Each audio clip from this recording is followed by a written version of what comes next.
Kamusta mga kasengwet? And welcome sa isang episode na naman ng Cook Serie. At ang lulutuin natin for today's video ay Kasenglot, kung sanay ka sa tahong na may sabaw, ibang klase naman ngayon, sizzling tahong. Malinamnam, may buttery garlic, goodness at may konting anghang para pampagana. Madali lang gawin pero lutong resto ang dating, kaya siguradong magugustuhan mo. Pulutan man o ulam papatok, ito sa buong tropa. Pakuluan ang tahong, maglagay ng luya at asin para mabawasan ang lansa. Pakuluan ito sa loob ng 10 minutes o hanggang sa bumuka ang shell. After 10 minutes, palamigin natin ito. Tanggalin din natin ang mga buhok ng tahong. Pagkatapos natin sa tahong, sa isang bowl pagsamahin ng soy sauce, oyster sauce, calamansi, at paminta.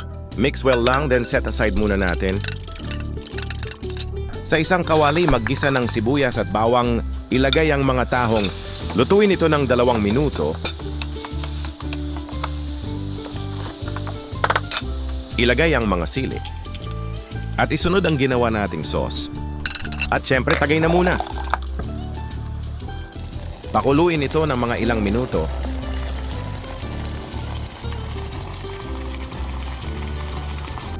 Maglagay ng sibuyas, optional lang.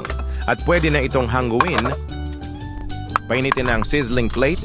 Maglagay ng butter or margarine para mas makadagdag sa lasa ng ating tahong.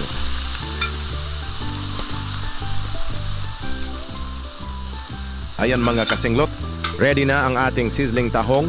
Tamang-tama sa malamig na natagay at kwentuhan. Simple pero pasabog ang lasa. Kaya tikman nyo na. At siguradong wala nang uuwi ng bitin. Cheers! at kung umabot ka hanggang sa dulo ng video ito, maraming salamat sa panonood kasenglot. Hanggang sa susunod na video.